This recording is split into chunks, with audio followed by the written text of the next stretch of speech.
আসসালামু আলাইকুম এভরিওয়ান।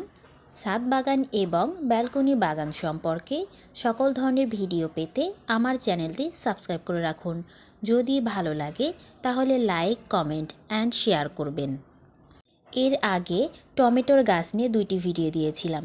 একটাতে ছিল বীজ বপন এবং পরিচর্যা, এবং দ্বিতীয়টিতে ছিল ফুল ঝরে পড়ার কারণ এবং প্রতিকার। আপনারা যারা দেখতে চান তারা আমার আগের ভিডিওগুলো দেখতে পারেন। বীজ বপন থেকে শুরু করে সব কিছুই আপনাকে সঠিকভাবে করতে হবে। এরকম কিছু কিছু ফুল আছে যেগুলো পড়ে যায়, এক দুইটা পড়তেই পারে, এটা স্বাভাবিক। যদি অতিরিক্ত পড়ে তাহলে আপনাকে সমাধান করতে হবে।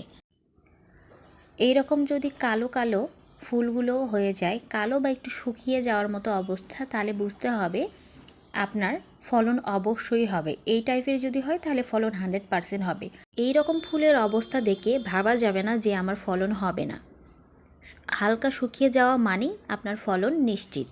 যদি একবারে স্টারের মতো যে সবুজ অংশগুলো আছে ওইটা সহ পড়ে যায় তাহলে বুঝতে হবে আপনার ফুল ঝরে পড়তেছে। তখন আপনি বোরন সার দেবেন। ফুলগুলো প্রথমে এইভাবে হলুদ হয়ে ফুটবে, পরে হলুদ অংশটুকু একদম শুকিয়ে যাবে। তাহলে আপনি বুঝবেন যে এটার ভেতরে এখন টমেটো হবে। আমার পুরো গাছে টমেটো দিয়ে ভরে গিয়েছে, কিন্তু এত ছোট যে আমি ভিডিও করে আপনাদেরকে দেখাতে পাচ্ছি না। যদি দেখানো যেত তাহলে আমি আপনাদেরকে দেখাইতে পারতাম।